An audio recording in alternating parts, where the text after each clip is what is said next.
Hello, Profit Hackers. I'm Jeremy Lott, the Chief Visionary for Foundation Accounting and Consulting. I owned a construction company for about 15 years before making a change to accounting because my accountants sucked. My goals are to simplify accounting for construction company owners, fuel your profits, level up your cash flow, and help you grow in a financially responsible way. So let's go. Hello, Profit Hackers, and welcome back to the Contractors Profit Hack Show. I'm Jeremy Lott, the host of this show, and I'm part of Foundation Accounting and Consulting. It's my company, and we are focused on helping companies to be able to fuel their profits, build their cash flow, and scale without going broke. Another way that you could say this is, number one, you have to make the money. Number two, keep the money. Number three, grow the money, right? And we're fighting against contractors that aren't able to pay themselves. We're fighting against that beast that's on their shoulders to help them make their business profitable so that it's worth doing, right? And I've been through the whole gamut of my program and what we do to help people to be able to accomplish those three goals. And I have some news to report. My book is now live on Amazon. And the book covers the first phase, which is making the money, fuel the profit, right? It's called You Suck at Profit, and it's not your fault. And it is book 1 of 3 in the You Suck at Accounting series that I'm writing. And so check it out on Amazon. Get your copy today. There are more stories and more explanations in that book to help you be able to make the money. So now that we've got that part mentioned and out of the way, and you have gone to Amazon and ordered your copy, let's dive into a controversial topic. So I recently posted in social media a question and got some interesting responses that I really liked. So the question was, is the cheapest contractor usually the worst contractor? What are your thoughts? Maybe push pause, go down to the comments, add a comment. I want to know what you think, what your thoughts are. And it would be great if you did it now before I tell you my answer and how I view it. Are you done? Did you add your 2 cents worth? I really want to know. I want to know what you think. All right. Let's jump into this. At one point, after I received my degree in horticulture, I moved to Denver, Colorado, with my wife and daughter, and I started working for a company called the Brickman Group. The Brickman Group had brown and tan trucks, and that's what they were recognized for all across the country. And the Brickman Group has offices in every large city across the country, with a few exceptions. They're not in Utah. A lot of companies don't come to Utah, especially landscape companies. But that's a completely different topic about the market here in Utah.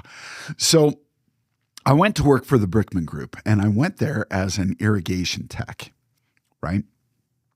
My goal upon graduation was to get my master's in landscape architecture.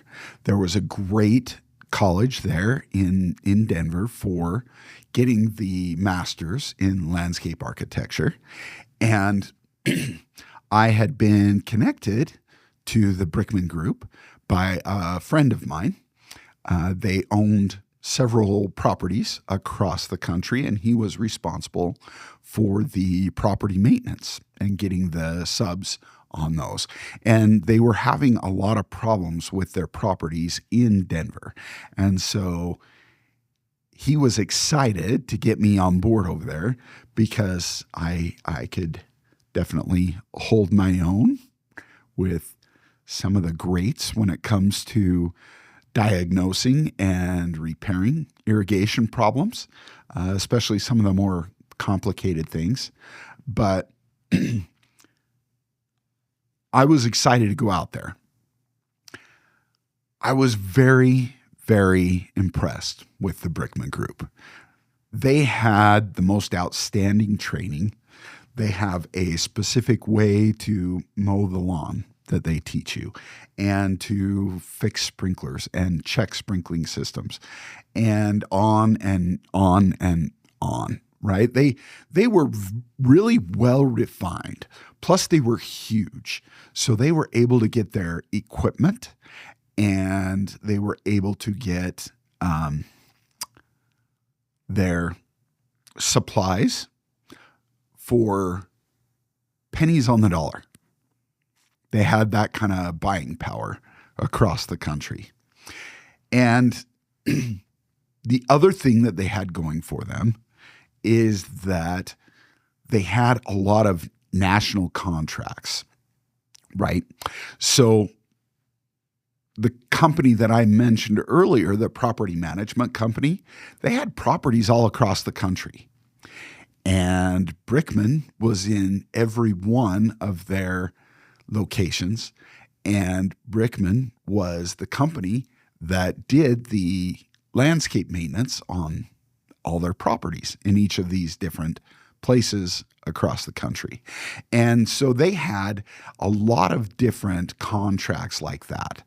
And so they definitely had volume, a really high volume of clients, because they had a really high volume of clients, and because they were able to purchase in volume at a really low price, they were able to bid quite low prices comparatively, right? And so they were super refined. All the people that worked for them were really well trained. They used the best products. They finished quickly.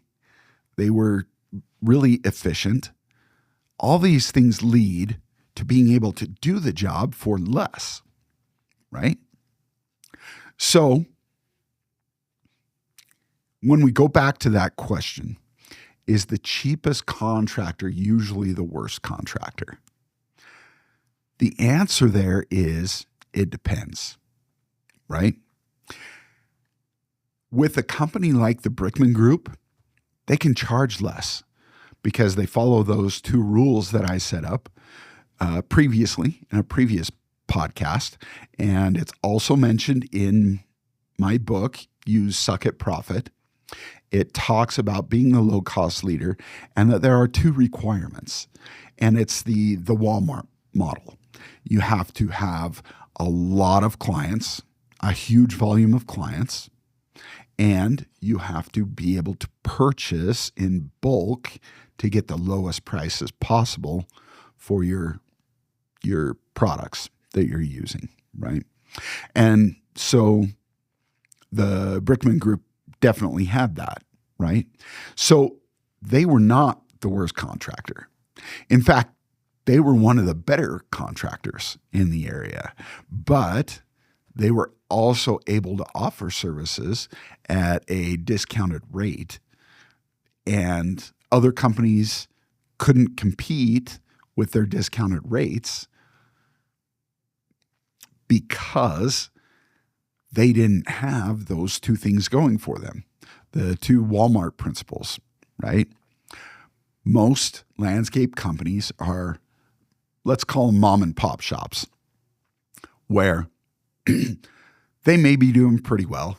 They may be in the $500,000 range, or they may have hit $1 million or $2 million or even $5 million in their area, right? But most of them are not much bigger than that. They stay fairly small compared to a company like the Brickman Group, which was a national company and making hundreds of millions of dollars a year.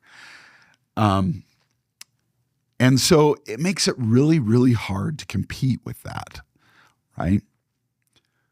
The problem that you run into is that people get desperate.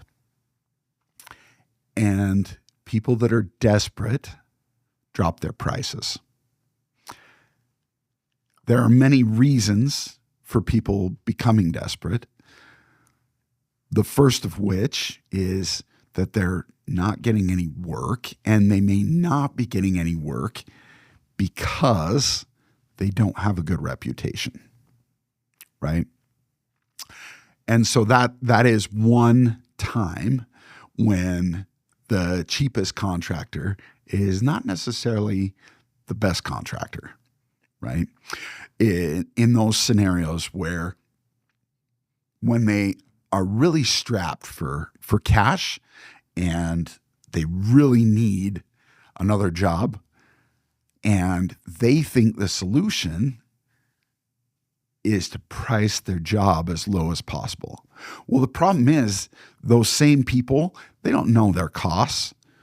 They don't really know their true costs. They don't know their overhead allocation rates, anything like that, right? And so they're throwing a price out there without knowing if it's actually covering the cost to do the work, and without actually knowing if they're going to make a profit on the job. And you would be surprised how often I come across contractors that when we start diving into their job costing on specific jobs and what it actually cost them versus what they were paid for it, you would be surprised how many contractors are basically paying the customer to do their work, right? That's what's happening when your price is too low. You are paying the customer to do work for them rather than making profit, right? Another scenario where the cheapest contractor is not the best contractor is when you have contractors that are lowering their overhead and they are lowering their selling, general, and admin expenses by flying under the radar. What I mean by that is that they don't have a license, they don't have insurance, they're not paying payroll taxes, everybody's a 1099, or they're paying them cash under the table, right? All of these things are ways to cut costs, but it also means that the quality and the guarantee is not there with the work that they're doing, right? The first time a worker gets hurt on site, if they're not insured, if they're not paying payroll taxes, if they don't have workers' comp, there are all kinds of problems. And the homeowner can actually end up liable for things in many circumstances, right? So the problem with that is that those people do tend to survive a little bit longer than the desperate people because their costs are lower, right? So they're getting a lot of work at a really low rate because they're flying under the radar. And there are things that you can do when you find people like that to help to protect the integrity of your industry. But, sometimes it gets frowned on. And sometimes people don't care much for snitches, right? Snitches get stitches, right? So, but I personally think it's important to maintain the integrity of the industry. I think it's important that everybody be held to the same standards, right? So, to sum up here, my opinion is that that statement is not true across the board. There are circumstances where that is true, right? With the Brickman Group,